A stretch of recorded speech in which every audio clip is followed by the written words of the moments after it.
Hello à tous, c'est Dan. J'espère que vous allez bien. J'espère que vous allez très bien même. Comment j'ai perdu 2 kilos tout en séchant et en étant plus en forme? C'est ce que je t'explique aujourd'hui, donc c'est parti. On va découper ça en 3 chapitres exactement comme d'habitude. Ce que j'ai changé dans mon alimentation, pourquoi j'ai progressé et ce que tu peux mettre en place de ton côté pour faire la même chose. Donc let's go! Ce que j'ai changé dans mon alimentation.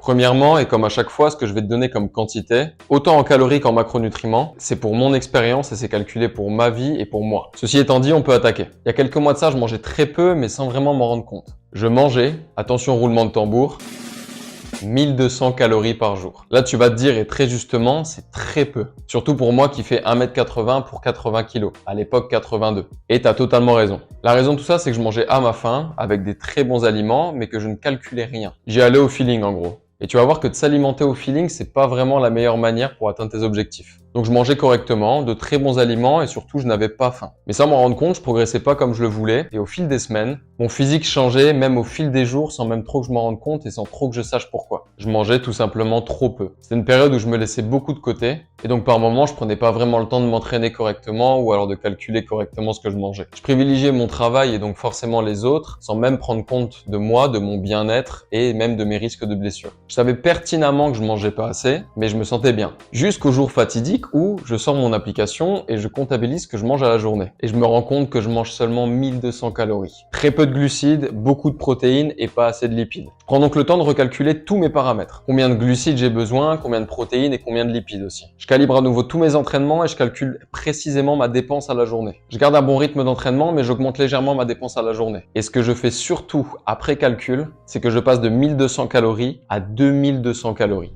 en augmentant drastiquement mes glucides. Donc à ce moment-là, je pèse 82 kilos. Et je suis pas vraiment tracé comme j'ai envie de l'être, enfin mon physique ne me plaît pas globalement actuellement. Donc je mange 2200 calories, mes entraînements sont à nouveau bien calibrés, 3 à 5 fois par semaine, et je passe à un minimum de 16 000 pas par jour. Étrangement, les résultats arrivent tout de suite et je passe de 82 à 80 kilos très rapidement. Plus sec et beaucoup plus plein musculairement. J'ai beaucoup plus d'énergie tout au long de la journée et j'ai beaucoup plus de force et d'endurance pendant mes entraînements. Sur mon parcours et mes changements, on est tout bon, on passe maintenant au deuxième chapitre de la vidéo.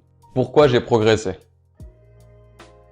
Normalement, avec ce que je t'ai dit dans la première partie de la vidéo, tu as une idée de ce pourquoi j'ai progressé. Et je vais quand même te faire une synthèse rapide pour que tu comprennes bien. Manger plus ne veut pas forcément dire prendre du poids. Au contraire, si tu manges pas assez, tu risques de bloquer ton métabolisme. Et si ton métabolisme est bloqué, tu ne perdras plus de poids, tu n'arriveras plus à sécher ou tu n'arriveras même plus à prendre de muscle. Donc, en augmentant mes calories et mes macronutriments, j'ai relancé mon métabolisme. Et j'ai permis à mon corps de mieux utiliser tout ce que je lui apportais. Maintenant, pour les macronutriments. Il faut que tu fasses attention de ne pas en manger trop peu, mais il faut aussi que tu fasses attention de ne pas en manger trop tout court. Par exemple, trop de glucides t'amènerait à ne pas les assimiler correctement et finir par les stocker. Si tu manges plus de protéines pensant que tu vas devenir plus musclé, c'est faux. Ton corps ne va juste pas s'en servir et faire marcher les organes plus qu'il ne le faut. Et pour les lipides, c'est le même principe. Si tu en manges trop, ton corps ne s'en servira pas et donc finira par les stocker. Donc il faut trouver un juste équilibre pour que tu aies assez d'énergie et que tu atteignes ton objectif. Par exemple, au moment où je te parle aujourd'hui, je suis remonté encore à 2400 calories, avec un total de glucides très haut, pour pallier à ma dépense journalière et à mes entraînements. Et je suis à une moyenne à la semaine de 14 000 à 16 000 pas par jour. Mes taux de glucides élevés me permettent de rester en forme toute la journée,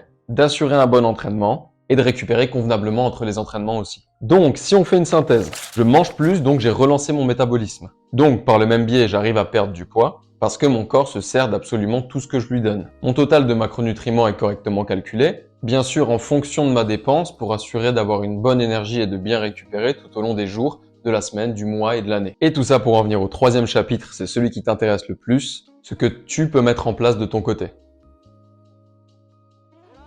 Pour commencer et pour faire simple, si tu ne sais pas combien de calories et de macronutriments tu dois manger à la journée, il va falloir commencer par le calculer. Ne te prends pas trop la tête. Va au plus simple. Télécharge une application où tu peux compter tes calories et tes macronutriments. Et là, deux options s'offrent à toi. Soit tu manges tous les jours la même chose. Dans ce cas, rentre une journée type avec les grammages dans ton application. Ou alors, toutes tes journées ne se ressemblent pas, car tu ne fais pas encore très attention. Dans ce cas, prends environ 3 jours. Rentre tout ce que tu manges et les quantités et regarde ce que ça donne. Maintenant que tu sais combien de calories et de macronutriments tu manges à la journée, de manière stable, évalue si tu es trop bas en calories ou alors si tu es trop haut en calories. Ou même si tu as des grosses différences d'apport entre les différents jours. Dans ce cas, si tu es dans ce thème-là, commence déjà par lisser tout ça pour avoir un nombre qui est précis chaque jour et qui est le même. Maintenant que c'est fait, évalue ta dépense à la semaine. combien de fois tu t'entraînes par semaine, combien de pas tu fais à la journée, et garde toutes ces données-là écrites quelque part. Après, tu te doutes bien que ça va être compliqué pour moi dans une vidéo de 5 à 10 minutes de t'expliquer comment tout construire très exactement et comment tout calculer. Mais je peux néanmoins t'aiguiller pour que tu puisses avoir tes premiers résultats ou alors tout simplement faire bouger ton physique qui stagne depuis un petit moment. Sur une base très simple et pour avoir quelque chose quand même d'assez générique, tu peux compter 2 grammes par kilo de poids de corps de masse maigre, ton poids en enlevant ta masse grasse. Et tu peux compter environ 1 gramme de lipides par kilo de poids de corps de masse maigre.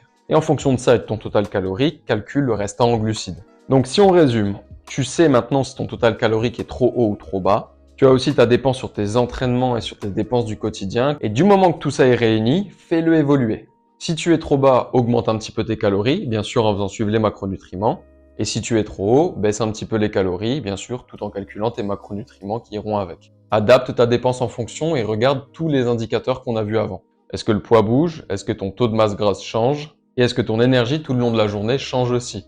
Si tous ces facteurs avancent dans le bon sens et en fonction de ton objectif, ne touche à rien. Si par contre ça n'avance pas dans le bon sens et qu'à un moment ça stagne, ça voudra dire qu'il est temps de faire des modifications et que tu rechanges à nouveau. Réécoute ce passage de la vidéo autant de fois qu'il faut en ayant de quoi noter, mets tout ce que je t'apporte en place et tu verras déjà des changements. Et si maintenant tu veux que tout soit calculé et adapté en fonction de toi, ton mode de vie, de tes journées et de ta dépense, comme d'habitude, n'hésite pas à m'envoyer un message, on prend rendez-vous et je me ferai un plaisir de t'accompagner pour que tu atteignes ton objectif. Eh bien, je crois qu'encore une fois, on est pas mal. Si tu as des questions, n'hésite pas à me les poser en commentaire. Si la vidéo t'a plu, n'hésite pas à la liker. Et bien sûr, sans aucune hésitation, abonne-toi pour ne rater aucune des prochaines vidéos. Sur ce, c'était Dan pour vous servir. Passez un bon dimanche si vous regardez cette vidéo un dimanche. Sinon, passez une bonne journée, une bonne après-midi ou encore une bonne soirée. Et nous, on se dit à dimanche prochain.